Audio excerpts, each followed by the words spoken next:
Hi, everybody. It's Michelle Hill, your legacy builder at Winning Proof, and I am here with Stacey Miner. And hi, Stacey.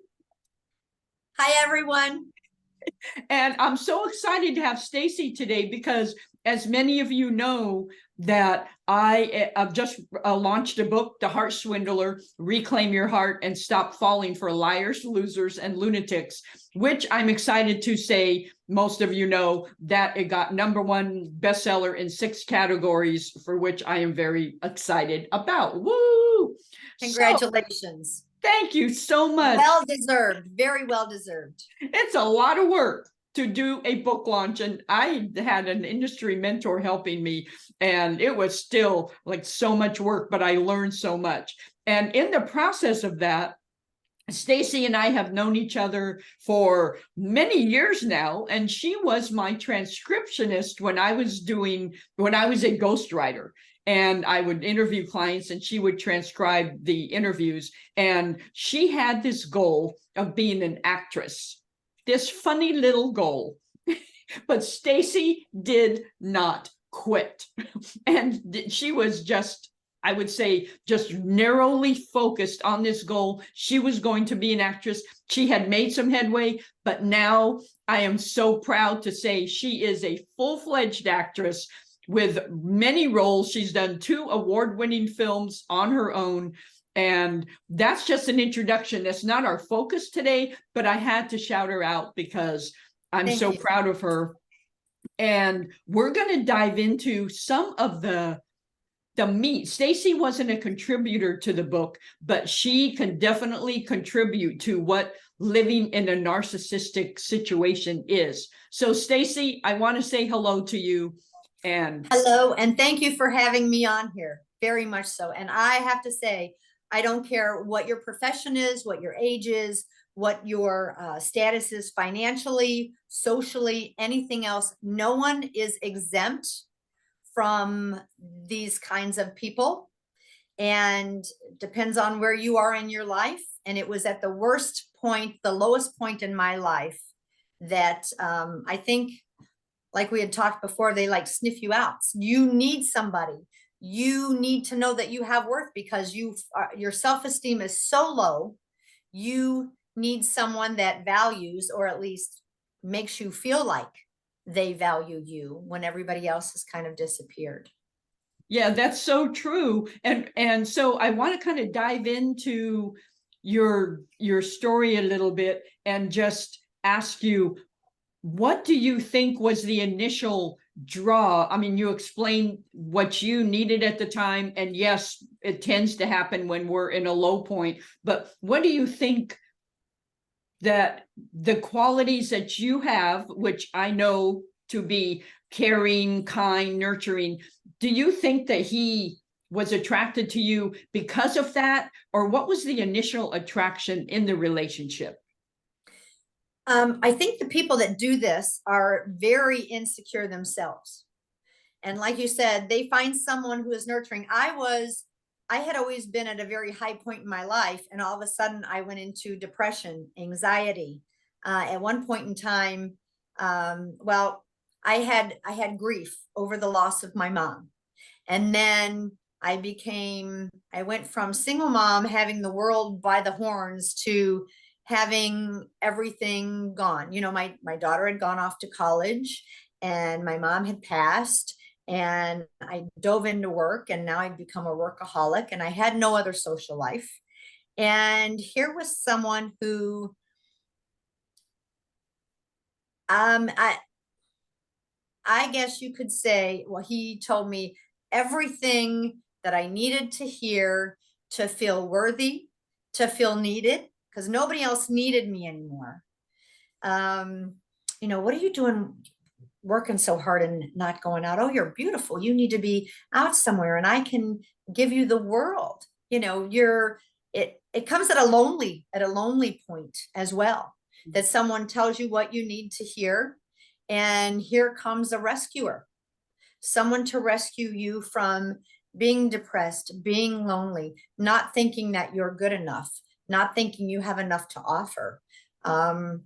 and somebody wants to place you on a pedestal, but what they're really doing is eventually there comes a turning point of you being this great person that they can't live without, of, you know, why did you talk to the person that opened the door for you? Who was that? You know, what do you mean? They were being kind, they were being a gentleman. No, I saw the eye contact you had. They in turn then, the table starts to turn and they start to talk you into, you don't want to be kind to anyone else besides them, because at the time you don't know it's an insecurity they have, that you being kind to someone else, they try to make you feel as though you are offering them the same kind of relationship and love that you give them. Yes. And it is, I mean, there's a big difference in looking at someone and saying, that man's tie looks really nice, or man, that guy looks great in that tie. Okay. Very much so. The difference is, and you don't see things like that in the beginning, you know, so when you see them say, wow, that dress looks good, looks great on that, looks great on that girl. That's a very classy look, versus that girl looks really hot in that dress. Okay. There is a difference. It is, both are complementary, but when you start to see that you're with someone that does that, they're diminishing you, they're disrespecting you. You can, hell, I'll say something nice about a woman or a man. You can compliment someone without it going, you can compliment someone with it being in a kind status versus it going to a sexual content. And I think that that's one of the differences, one of the many, many differences that sets them aside. And once you've gone through it, that you start to recognize. Yes. So if I'm out to dinner with someone and they're like, oh my gosh, that dress is really pretty, a classy look. Or you look at somebody and they're staring and they don't even realize you're sitting across the table from them and they're saying how hot somebody is, there's a complete difference. And you better snap out of it soon, because that's where everything is getting ready to go. And then when you call them on it, how could you say that about me? I think you're gorgeous. I think you're, how could you say that about me? Oh, you're so crazy. insecure. You're so insecure, and you need to learn that it's okay to compliment somebody. You need to let that go. You're so, you know what? Follow your gut, follow your heart, and know the difference, because it's real. And it is not you turning it around. They will make you think that it is you turning everything around. No, no, no. You just turned that around. I saw what I saw. I know what I saw, and I know what I felt. You turned that around. Yes. And they will make you question reality. They will run as fast as you reality. can. And sometimes that, like the compliment versus the hey that you're talking about, sometimes there's no words involved. Sometimes it's just, you know, for extended periods of time, over and over and over, and you know, like what? And what's wrong with you? You know, so it's they turn it around on you and make you doubt your own reality. Exactly, exactly. Mm-hmm. So the older that I've gotten, the more, I guess you could say, the more confidence I have gotten in myself and my decisions. But it takes being alone for a while to be able to pick that apart. You know, it's good. Go follow your own dream. You've had time to step aside from all of that and take a look back. Yes. And so what the second go ahead. Go ahead. I'm sorry. The second I see that type of behavior with someone, and then they're like, you want to go out again? I'm like, no, thank you. Well, I thought we had a connection. Well, we did. Don't I get a second chance? No. I saw something that I really didn't like, and I'm sorry. But you know what?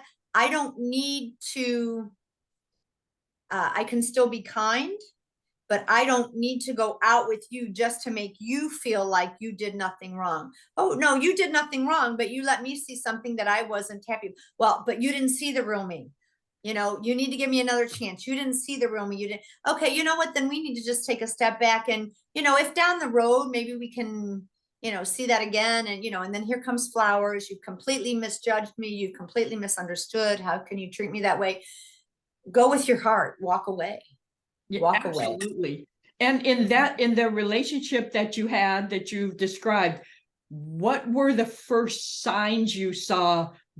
The first signs. The first signs were, and I was an insecure person at the time. I was very insecure. Mm. And the first signs that I saw was their insecurity. And when they said, no, that's not me being insecure, that's me thinking that you're not happy with me. And so then you focus even more on making them more important than anything else, because now you feel, in order for them not to feel insecure, that you need to prove to them that there's nothing more important out there than them and their feelings. And you don't want to make them feel that way. So you start to, you notice that, you want to go out with your friends. Why? You don't want to be out with me anymore? What? I'm not good enough? You don't? Oh no, I love you and I want to be with you too. But I can still have girlfriends. Well, why would you rather be with your girlfriends versus me? You don't want to spend time with me? You don't. I started to see things like that. I was losing friends. I was losing family. And it was all to make him feel better. I had to convince him. Now it turned into, I was having to convince him that I was the person that he needed.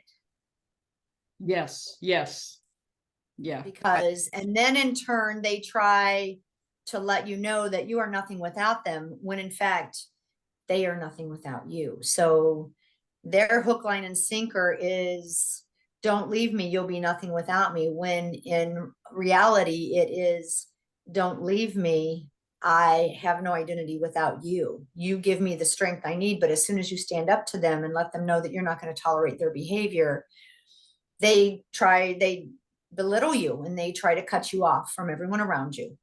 And once they do that, and then they see that it's not going to work with you, it's them, they're the ones losing the grip in the footage, and you start to gain yours. Yes. And narcissistic, or people with narcissistic tendencies, are very shame-based themselves. And so that diminishing you're talking about, they have to diminish because they have to be the top dog. And I had a former fiance who was that's where I got into learning about narcissism and what types there were and what's the pattern and what's the steps that they use, and the love bombing and the discarding and the whole thing. And so I got really versed in it. It came down to texts of, I had guy friends and girlfriends. Well, the guy friend doesn't need to be texting you knowing that you're in a relationship. Well, that's just it. He knows I'm in a relationship and he's with someone too. Then why aren't you texting with her? No, wait a minute. Wait, why are you texting with a girl? Oh, this is nothing. This is nothing. She knows that I'm with you and where you stand. This is totally nothing. But all of a sudden, if I'm doing it, yes, it's wrong. But if you're doing it, there's nothing behind it. It was everything turned into a double standard. Yes. Everything turned into a double standard, and it becomes suffocating. Yes. And it's very exhausting. I think we talked about this before we got on camera, is that it's just exhausting to be with that kind of person who just diminishes you at every turn. And when I was engaged to, and it was a church person, a narcissist, and I didn't know a whole lot about it before that time, but it was eye-opening to see that, wait a minute, you think you are going crazy. And during the really negative part of the relationship, and it was, short-lived, very, just a few months, but the only time in my life where I didn't want to get out of bed in the morning, I was so worn down and so exhausted by his verbal, barrage, that I've never experienced that in my whole life. But it's exhausting to be around people that just diminish you constantly. And when you finally break away, there is a point in time. You don't just break away and go, oh my gosh, I'm finally free. This feels great. Now I can go back out there and live. There is a healing point in time, and it is depressing. And you do go through stages where you think, maybe he was right. Maybe I'm not good enough. Maybe I can't do this right. Maybe no one else will want me. Maybe no one else, maybe someone, maybe I'm not doing that right.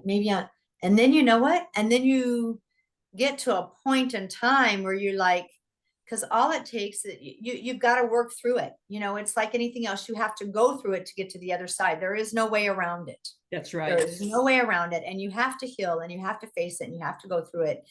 And you build your self-esteem. And people are like, well, how do you do that? How do you build your self-esteem? You know what?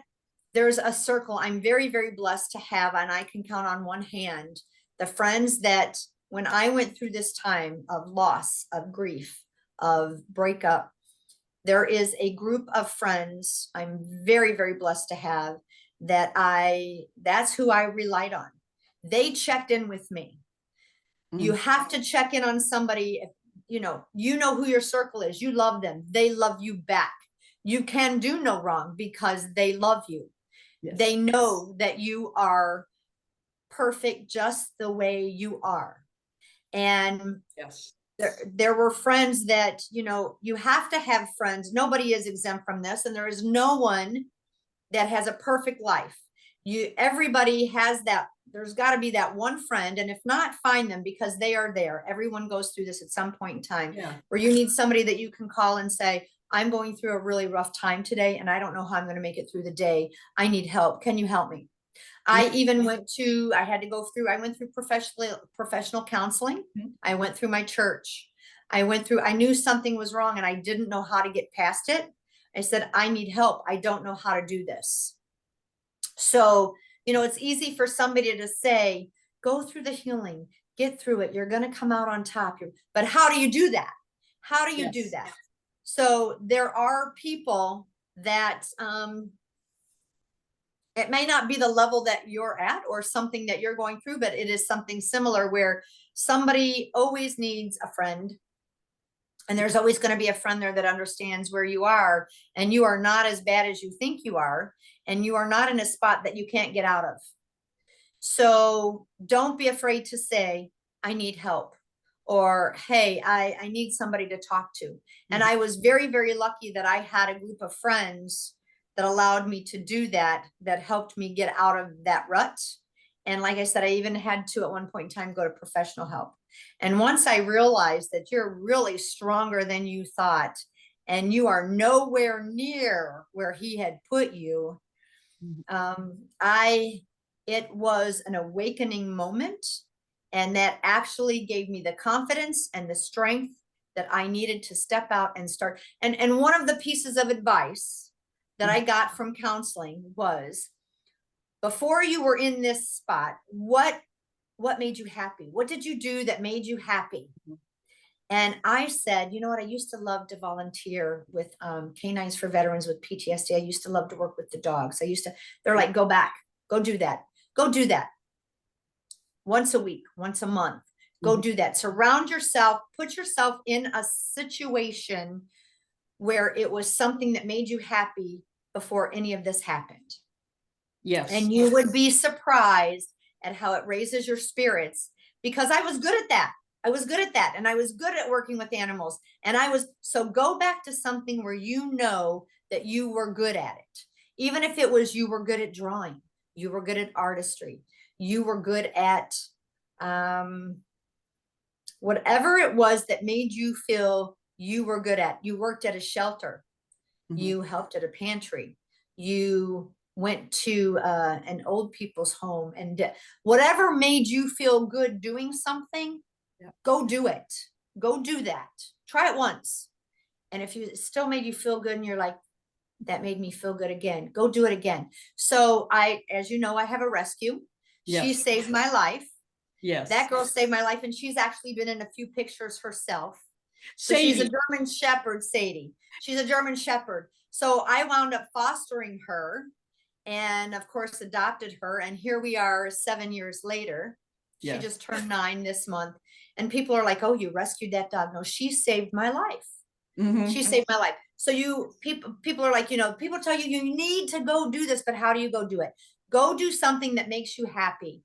And it gave me the confidence that I needed every day. I got up and I looked forward to doing that. And then another thing that I always wanted to try, but I never had the confidence to do it because I thought that doesn't happen to people like me, was acting. So I thought, you know what? I'm going to try and be a background actor one day. I reached out to somebody and I'm like, that really looks like fun and it's something I really want to try. And she told me what I needed to do to contact somebody to give it a try. And so I thought, and if you try it and you suck at it, nobody has to know that you did that. But if you try it and you really like it, it could open up a whole new door. And it opened up a whole new world. Then I decided I didn't like background. I liked being in the front. I liked, and then that was a whole nother thing, that a whole nother door that opened, was that now I could become somebody that I wanted to become through acting, that I didn't feel that I could become through myself realistically in real time. And then it became fun for me. And then there was one point in time, I got a couple of roles that became extremely so emotional for me that I had to attach it in order to do the job that I did in writing my own film and it getting into 2 countries and 14 film festivals and 6 awards. I played a part in it that in order to be the emotional person that I needed to be, I had to relate it to some of the emotional stuff that I had gone through in my life. But I was able to show that emotion and do it that way and get it out. And it won awards. But then it was like, okay, that was a part of your life that even someone else is relating to. Yeah. So, and then it just started to snowball. And then I look back and I can say he was the best, worst lesson that I ever had in my life. And at this point in time, I'm grateful. And I think I told you when, a few weeks ago, and this happened several years ago. And when he knew that I wasn't coming back and that he was never going to be allowed in again or a part of my life, and I was able to walk away, and every time he tried to come back, I didn't let him back. He finally blocked me from media, from phones, from everything. And that was very hurtful. That was very hurtful at first, because I thought, here was this person that said he needed me so desperately and that I needed him so desperately. And now all of a sudden he's throwing me away. It was so very hurtful. But I have to tell you, I hadn't seen him for years. And this literally a few weeks ago, 2-3 weeks ago, I was on media, and I'm rarely on Facebook anymore. I'm more on Instagram. And I had gone to something on Facebook, and I'm scrolling through and I see a part that says, this is the people you have friends in common with, and maybe you might want to be friends with them. And his face showed up. It was under a completely different name, a completely different identity. I mean, it was still him, but his face showed up, and it was a name that still related to him, even though it wasn't the name I knew him by. And I froze, and I didn't freeze in a way of, oh my gosh, my heart stopped. Something happened that I could have never imagined had anybody told me would have happened. And from the look of his name and the look of his face, I got nauseous. And it didn't bring back oh my gosh, I wonder if I should contact him. Oh boy. There's a spark left. Right. It was oh good Lord, a part of my life. I never want to live that part of my life again. And he was the cause of what I went through. And I allowed myself to get that way because of the grief I was in, and I didn't get help soon enough. So I wish I would have walked away sooner, but I couldn't. I didn't know how. So there comes a point in time that you have to say, I don't deserve this, because while it's happening, you think this is all you deserve. You think that is all you're worth, that you do deserve that. Yes. And you don't. And I became nauseous. So, but I did want to see who our 3 friends were that we had in common out of curiosity. And one of them was someone that I felt would have been the type of person to go back and forth with information and I'm like, I don't even want that kind of stuff in my life. I unfriended that. The other two were just people that we had done fundraisers together with that I felt like they have their own life and they're not the type of person to where they're into that kind of life drama. Yeah. So I unfriended the other person and I blocked him completely. I thought it's none of his business what I'm doing now. I am happy in my life now. Mm-hmm. I am ready for my happily ever after with someone that I can do no wrong because I have that security with them. Mm-hmm. that no matter who I look at, I'm going to be happy enough with this person anyway, that no matter who I look at, I will never see something in that person that I have with this person, although you can still see the beauty in another human being without it being an insecurity to someone else. Yes, yes. And what would you say to women who are in that type of relationship, who feel trapped? I don't think that I have the strength to leave, and they just feel so trapped. What would you tell them? How can they stop feeling entrapped? Or is it just they have to come to that realization themselves, which I think they do. But I do. I think that it's both, but I pray to God that you do find that realization before you do something drastic. But here's the main thing that you need to stop and say. If you're in that situation and you don't, and you think, I'm going through that right now, how do I get out? Because he's threatened me. He's let me know I can't make it without him. Stop and think, where were you before you got to the lowest point you were at and fell for who you're with now? How did you had to get to some point where you felt you weren't worthy enough to fall for someone treating you like this. Where were you? Because a lot of times people are like, oh man, I wish I could go back to the point in my life where I was at this point, and I've been through so many bad things that now I'm here.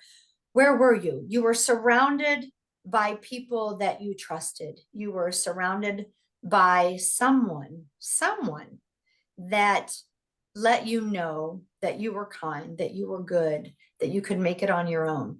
Do you have a job where you're supporting yourself? You don't need that person.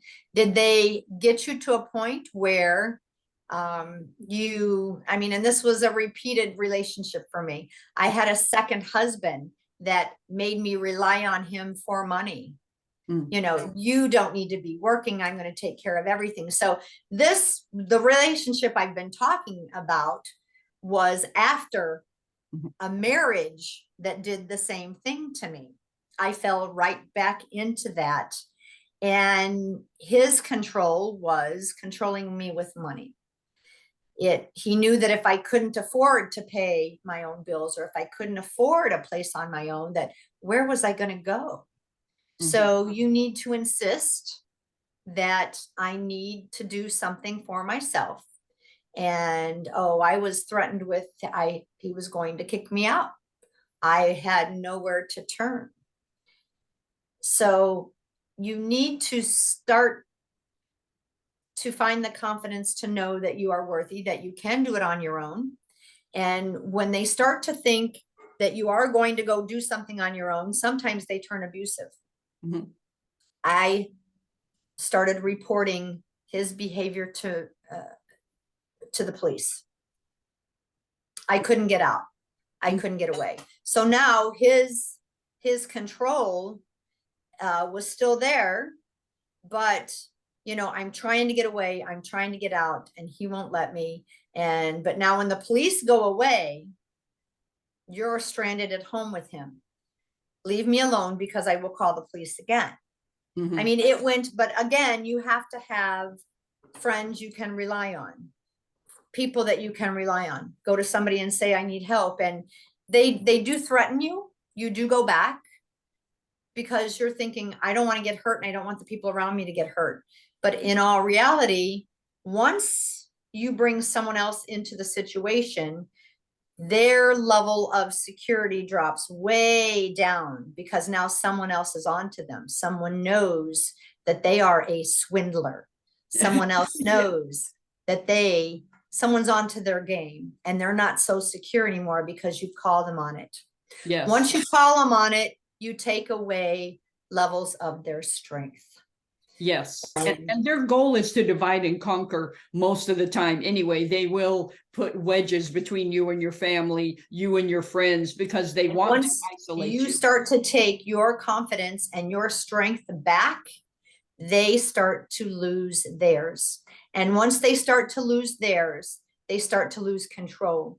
And then they start to lose their temper. And then they start to lose their worth.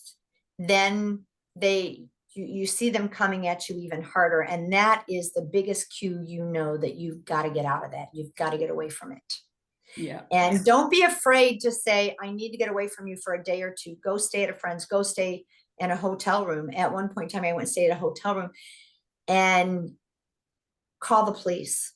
Don't be afraid to call the police. And then say, I need to go in and get some of my stuff and I need to leave. And it may be true. I have absolutely no income right now. I've got no way, but you need to start, maybe before you leave, you need to start looking into those options. You need to start finding ways that you can help make your way away from him, because they start to control everything so that they know that you can't leave. They've got you between a rock and a hard spot. And you have to find the confidence to know that you are worth enough. You need to start to love yourself again, the way that you did before you fell for someone that knocked you down that far. Yeah, absolutely. Yes. And my final question is, one or two things have you learned about yourself since that situation? There is, I know there's so many.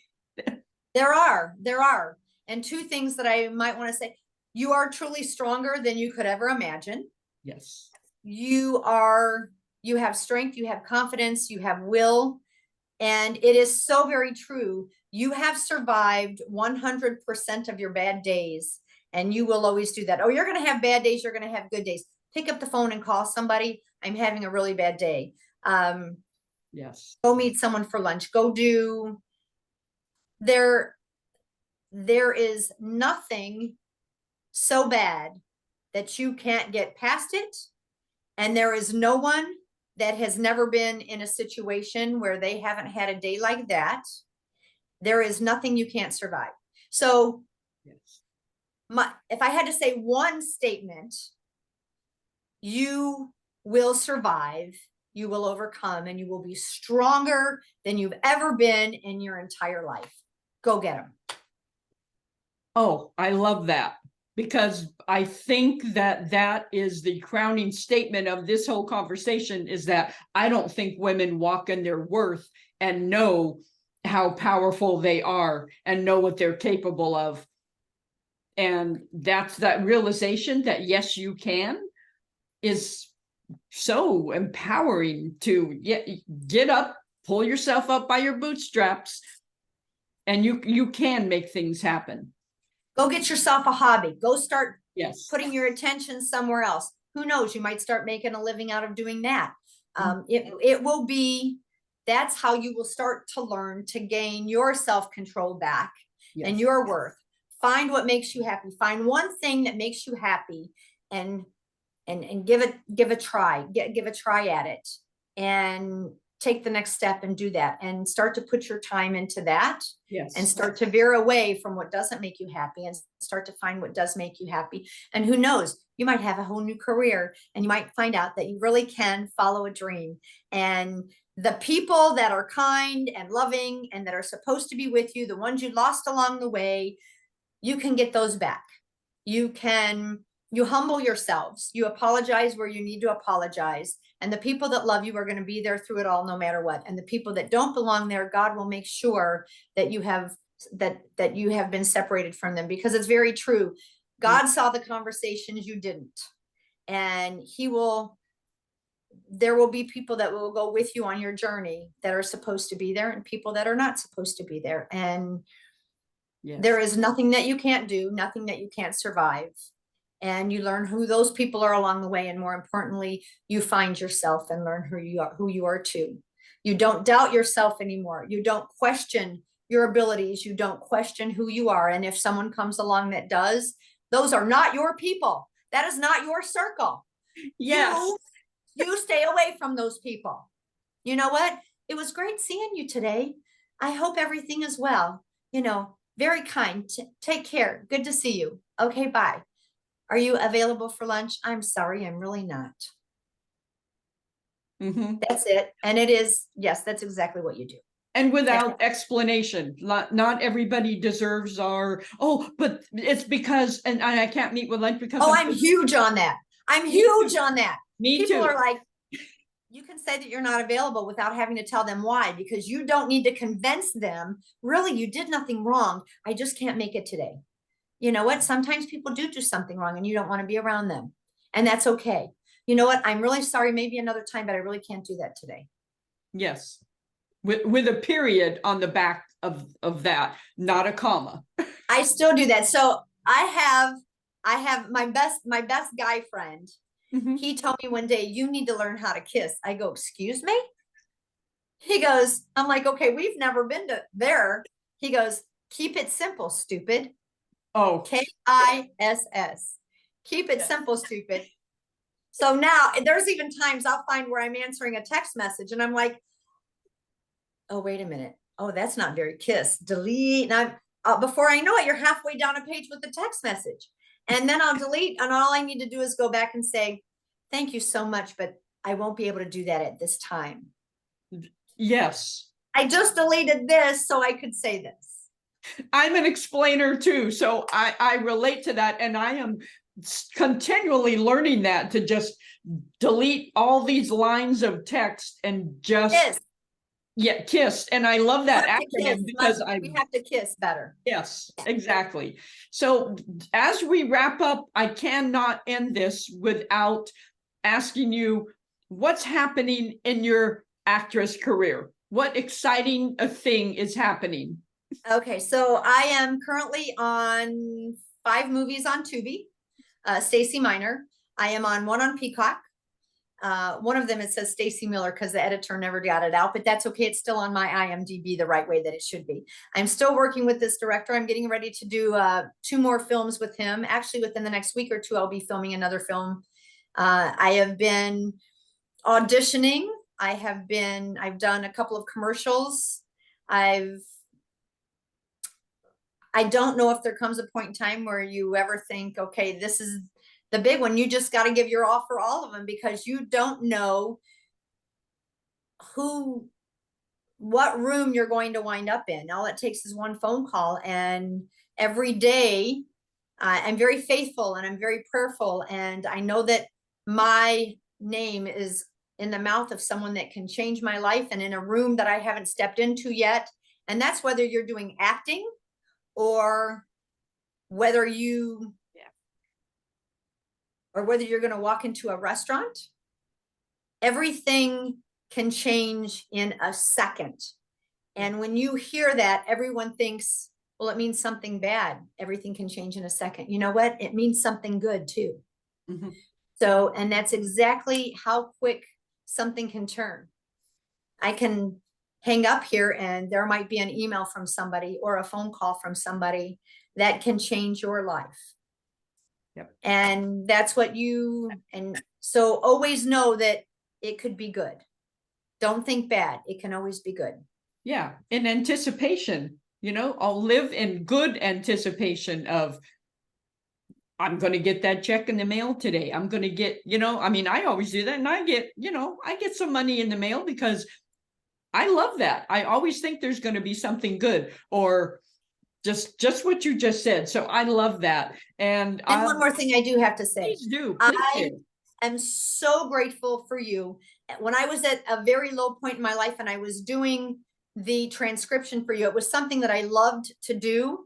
And I truly believe God brings you who you need when you need them. And now we have a lifelong friendship. And in doing the transcriptions that I did, the people that you were writing novels for and books for, Their inspiration gave me inspiration. And I'm going to say it again, and I tell you this all the time. Mr. Yep. Michael McGinnis, thank you very, very much.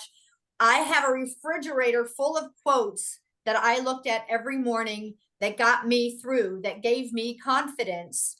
And just from transcribing interviews that you did with them, one of them was Michael McGinnis made a comment.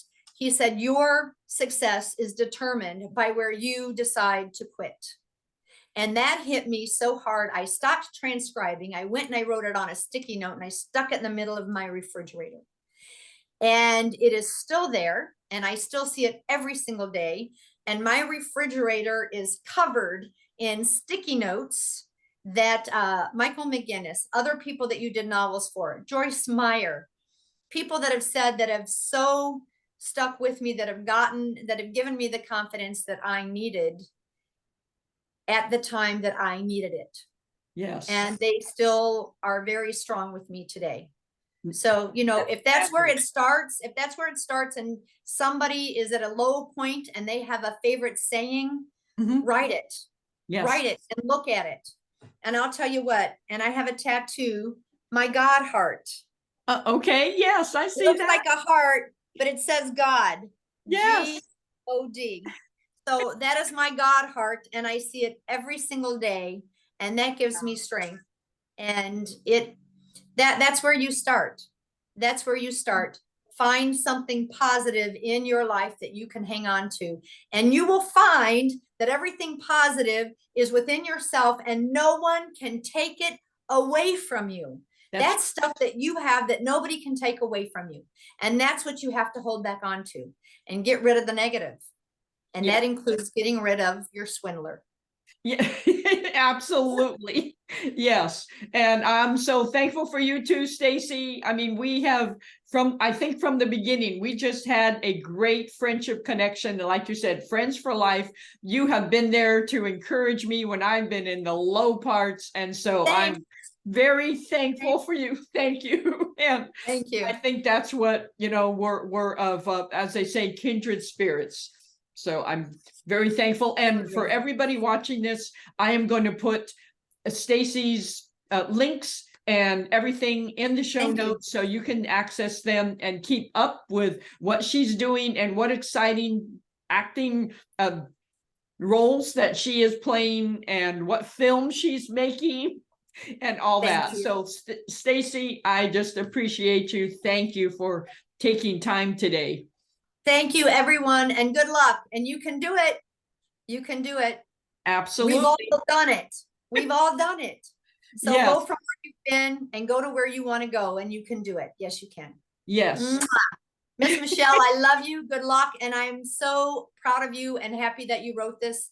Words could not ring more true. When I read your book, and when you gave me the book before it was put out there and I read it, I was like, this is me. Yep. Yeah. Oh, yeah. Did that. Been there, done that. But yeah, it is. It's so very true. And yes, you can overcome it and life will be great.